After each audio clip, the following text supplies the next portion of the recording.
Hi everyone, I welcome you all to Canara Engineering College, Department of Mechanical Engineering.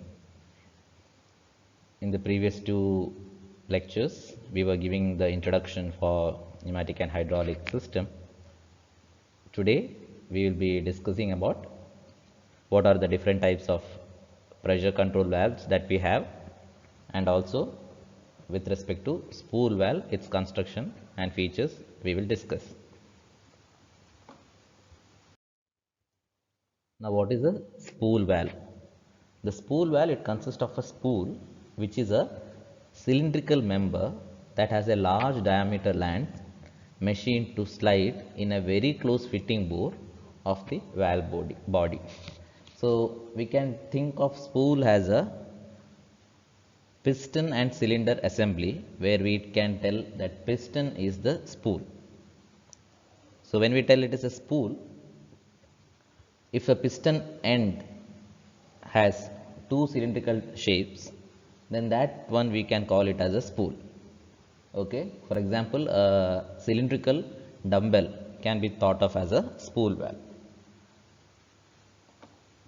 So it is very much similar to how we have a cylinder inside which you have the piston. In that same way, the spool valve works. Okay, I'll put a pointer to explain this concept. Yeah, here we have a 2 by 2 DCV. So 2 by 2 DCV means it is having two positions and two ports. Two position, two ports, that represents a 2 by 2 DCV, which is a direction control valve. Now forget about all other components, just think of this grey colored portion as a cylinder, and inside the cylinder consider this one as a piston and this as the piston rod.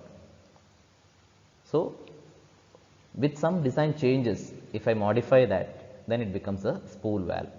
So what I have done is, I have provided ports for allowing the flow of the fluid, and the head part of the piston I have coupled it to a spring, and on the rod part I have a lever for actuation purpose. Now what happens in case of a 2 by 2 valve? Initially in this particular condition, what happens is, when the fluid is being taken up, or when the pump supplies the fluid to this particular port, the pump is unable to send the fluid from here because this particular port is closed. As a result, what happens? The fluid that is supplied from the pump will pass through the pressure relief valve and it goes back to the tank, and that cycle keeps on continuing, because the fluid, when it is trying to enter here, the port is closed by using the spool, because of which the fluid is unable to move. Now as I push this lever in the forward direction, the spool shifts its position by overcoming the spring force. So what happens here is, the pump will be supplying the fluid and that pump pressure will be acting on this particular port. As I push the spool in the forward direction by using the lever which is meant for manual actuation, as I push this lever, the entire spool moves forward. It moves forward and it compresses the spring, means it is overcoming the spring force, and flow of the fluid is directed from pump to actuator. In first case of a 2 by 2 DCV, the pump port is closed, hence there is no flow of fluid from the pump to the actuator. Whereas in the second case, as I push the spool forward, there is flow of fluid from the pump port to the actuator port. So what are the two positions here? The two position is, in one position the port is closed and actuator there is no flow. In second position, the pump port is open and flow is directed to actuator. So, those are the two port positions. And what are the two ports? The two ports are, one is the pump port and the other one is the actuator port. That is why we got the name as a 2x2 DCV, and this is how a 2x2 DCV works. Now, how does this particular DCV retract back? This particular DCV is going to retract back by the spring mechanism. So, as they remove the load from the lever, what happens? The spring will push the spool back to its original position, that is over here, and it will close the port. So, that is how a 2x2 valve direction control valve works. In this case, what happens? There is no flow of the fluid, and in this particular position, if I push it, what is happening? There is flow of the fluid from pump to A. This is the working of a 2x2 DCV. Now, let us think of an example of a 3-way DCV. In 3-way DCV, what happens? We will have 3 ports. So, let me show the sketch. Here we have an example of a 2 positions 3 ports DCV, or we can tell it as a 2x3-way DCV. Here in the construction you can see, instead of having one particular piston, you are having one more rod connected to it and one more piston attached to it. This combination looks something like a dumbbell, and this is called as a spool. In this 2x3 DCV, how is it working? Initially, from the actuator, there is flow of the fluid to the tank, and the pump port is closed by using this particular spool. Now, as I push this in the leftward direction, the spool will overcome the spring force, it will compress the spring and move forward. So, as it moves forward, what happens? The tank port will get closed and the flow of the fluid will happen from pump to the actuator.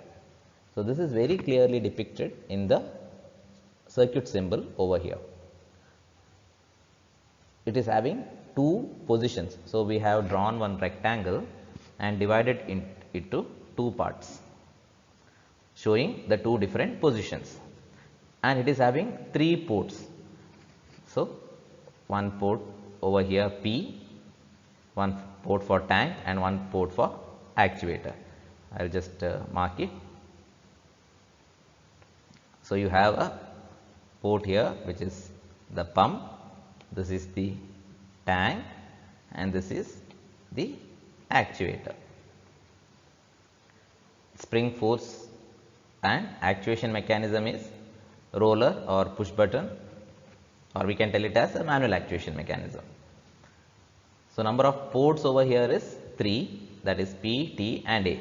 Now, in this particular position, what is happening? Pump port is closed and from actuator the flow is happening to tank. Now, if I push this particular spool in the leftward direction, from pump the fluid will be directed to the actuator. So, that is what is shown over here. From pump the fluid is getting transferred to the actuator. That time what happens? This spool will come over here. If it is coming over here, it is what it is doing, it is closing the T. So, that is why the T is marked over here. That means the tank port is closed. The symbol T represents closed position. So, tank is closed over here. So, that is how a 2x3 DCV works. Next, let us talk about pressure control valve. A pressure control valve is a valve that is meant for controlling the pressure of the fluid inside a hydraulic or a pneumatic system. There are 2 types of pressure control valves that is available. First one is called as a direct operated type and second one is called as a pilot operated. So, in that we will study about different types of pressure relief valve. The first type is called as a pressure relief valve. In pressure control valve, there are varieties of valves available, or there are different types of pressure control valves. In that, the first one is called as a pressure relief valve. What is the function of a pressure relief valve? Okay, these things whatever is explained over here, I will show in the sketch and I will explain you.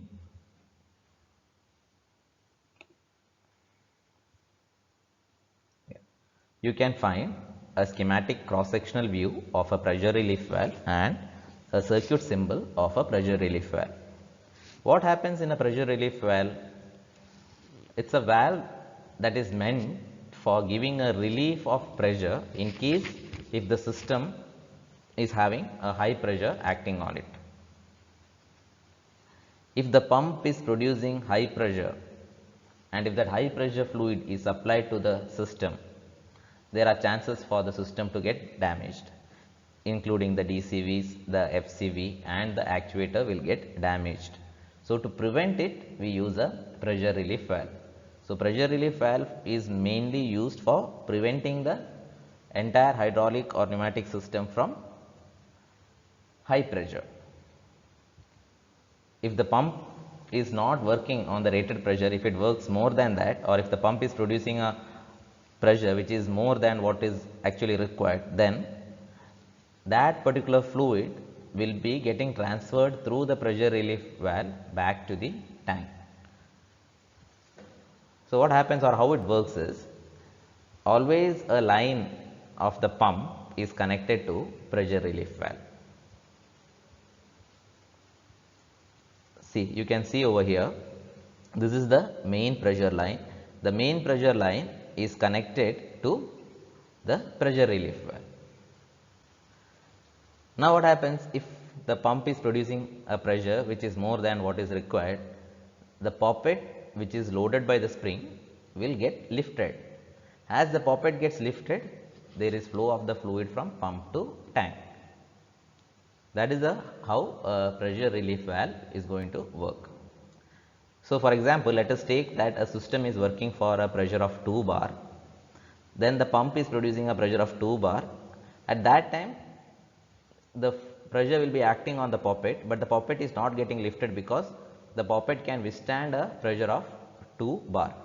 But if the pressure is increasing from 2 to 2.5 bar, what happens? That high pressure is acting on this particular poppet. The poppet will get lifted because of that high pressure by overcoming the spring force, and the fluid get transferred from the pump to the tank. So, you have a screw here for pressure setting. So, as I tighten this particular screw, the spring will get more tightened, because of which I can use it for a higher pressure. So, the same pressure relief valve, if I loosen it, I can use it for a low pressure purpose, and if I tighten it, I can use it for high pressure purpose. So, that is how a pressure relief valve is going to work. And where is it connected? So, before I tell you how or where it is connected, let me explain you the circuit symbol. So, in the circuit symbol you can see that there is no flow of the fluid from the pump to the tank. So, if this is the pump and if this is the tank, from pump to tank the flow is not connected, because this arrow mark you can see it is getting shifted, it is not over here.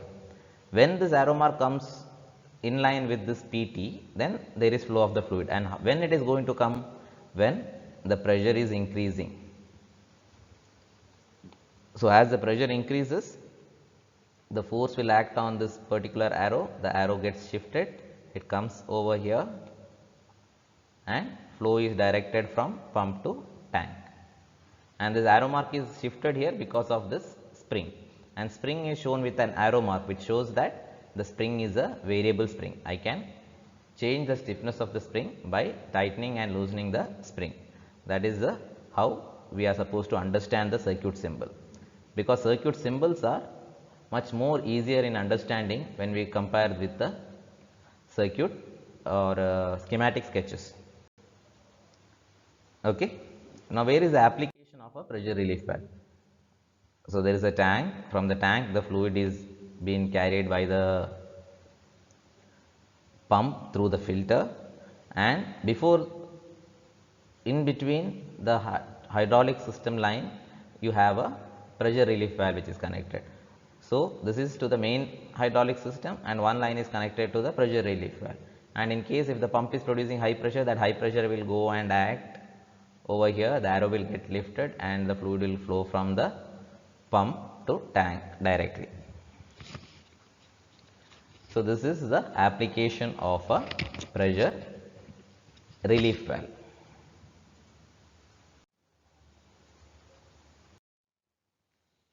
Next type of pressure control valve is called as a pressure reducing valve. Now, how is the pressure reducing valve and how it works, we will try to understand.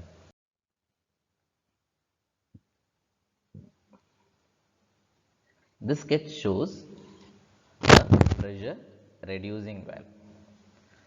So, before we see or understand this sketch, let us see the circuit symbol.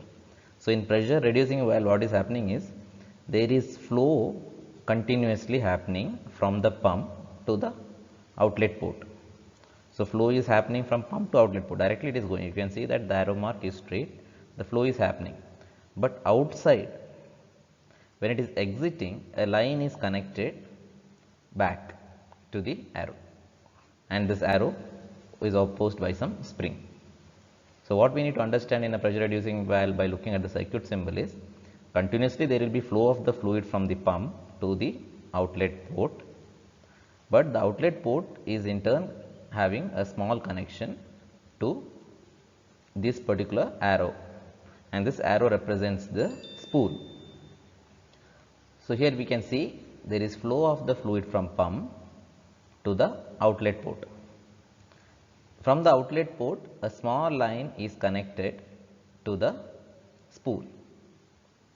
Now, in case if the pressure is high when it is going out, or maybe the system is exerting high pressure because of which the outlet port gets high pressure, in that case what happens?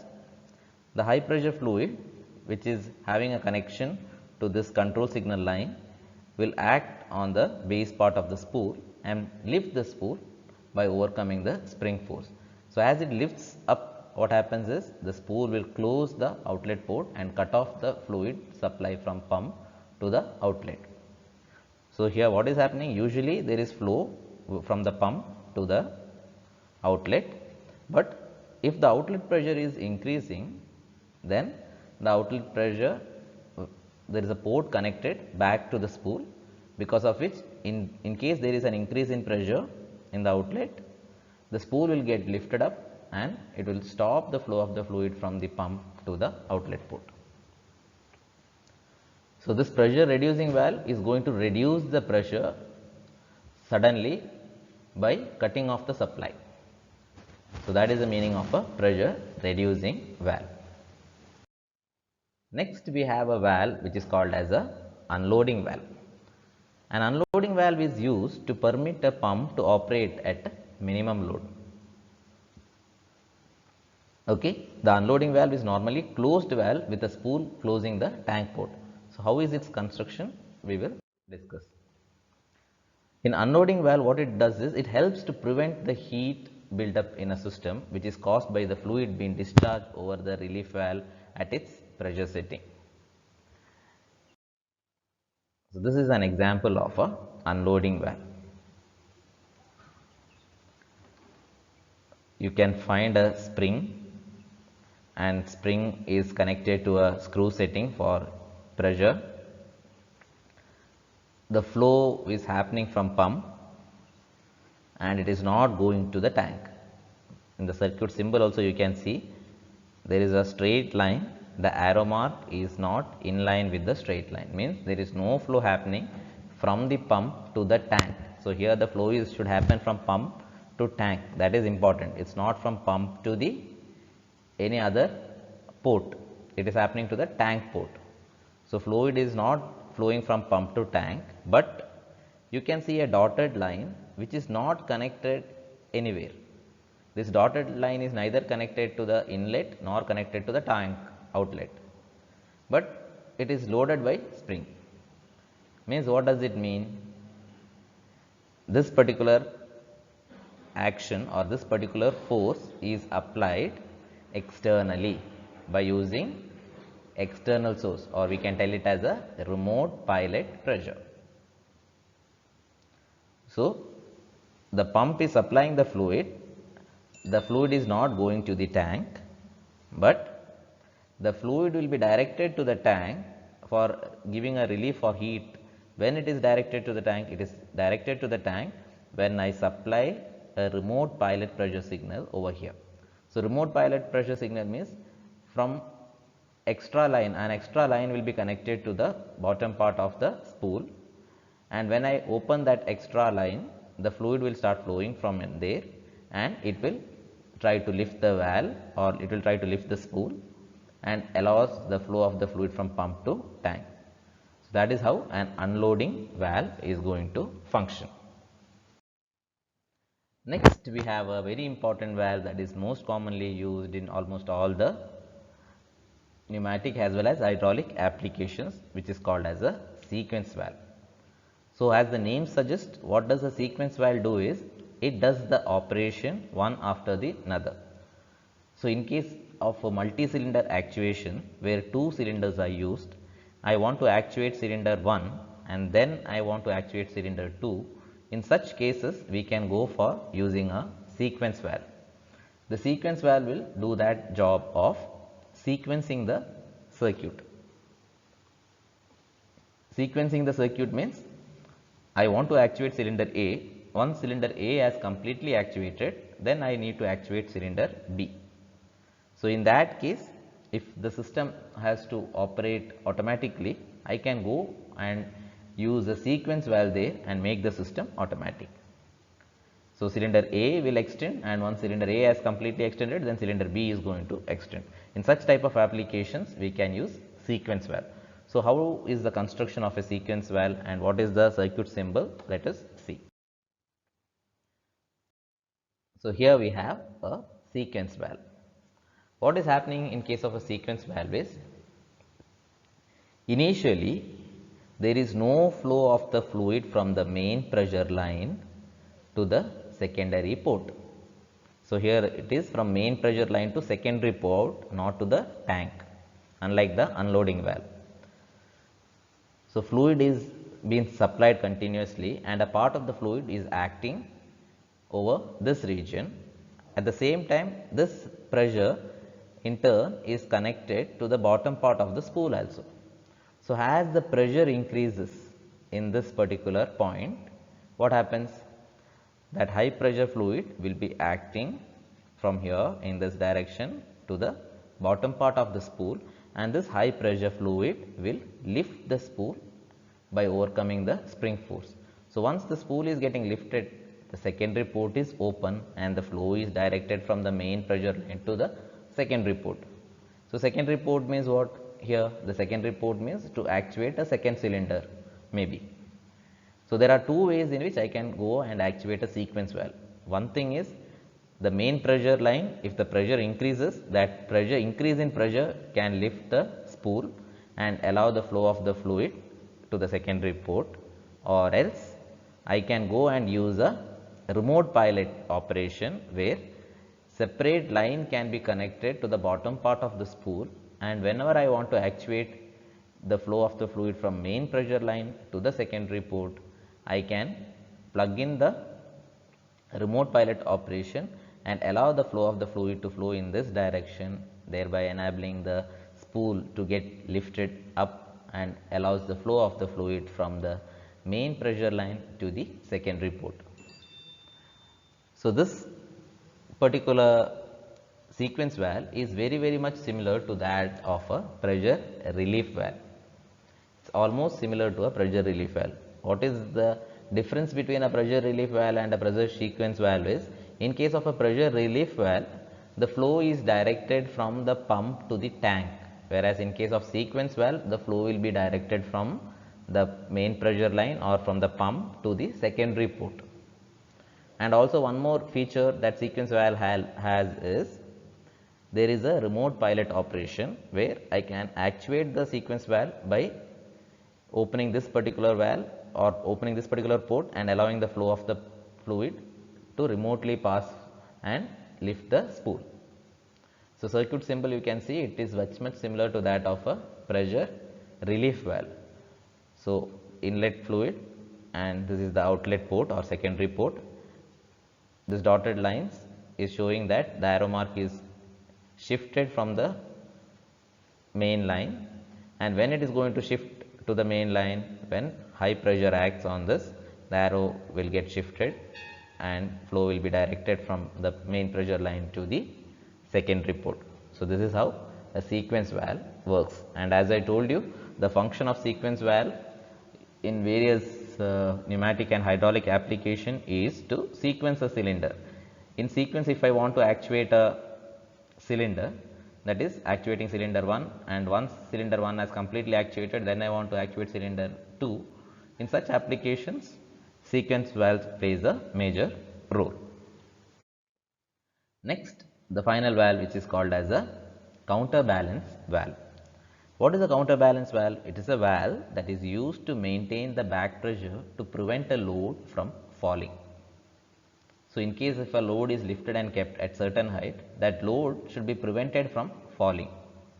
So, such counterbalance valve will find application in vertical presses, lift trucks, loaders and other machine tools that must position or hold suspended loads.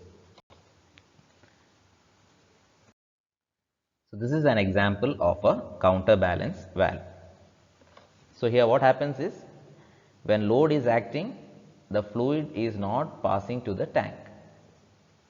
So, the load pressure is acting over here, the spool is closed at that position and fluid is not able to flow to the tank. When the fluid can flow from load to tank, when I want to release the load. Now, in this position, the load is suspended or it is at a certain height, it is not able to come or move because it is fixed. If I want to release the load, what has to be done? The fluid whatever is present over here, from here it has to go to the tank, and when it is going to go, when the load acting is very high. If the load is very high, what happens? This is in turn connected to the bottom part, and as the load becomes much higher, what happens? It is unable to withstand that load, the spool will get lifted and the fluid will start flowing from load to tank. Or else, in case if the load acting pressure is not much, but still I want to give a relief for the load, then by using the remote pilot operation, separately I can supply the fluid and lift the spool up and allows the flow of the fluid from load to the tank. So, that is how a counterbalance valve works. Today we have discussed with respect to the construction and working of a spool valve, how a spool valve works, how does it look like, how does it change its position as it moves when it is connected to certain ports. These things were discussed. Then we discussed about the pressure control valve, what is the pressure control valve, its application, the constructional feature and the circuit symbol. I hope the topic that was taken today all of you have understood. If you have any doubts or queries, kindly contact me. Thank you everyone.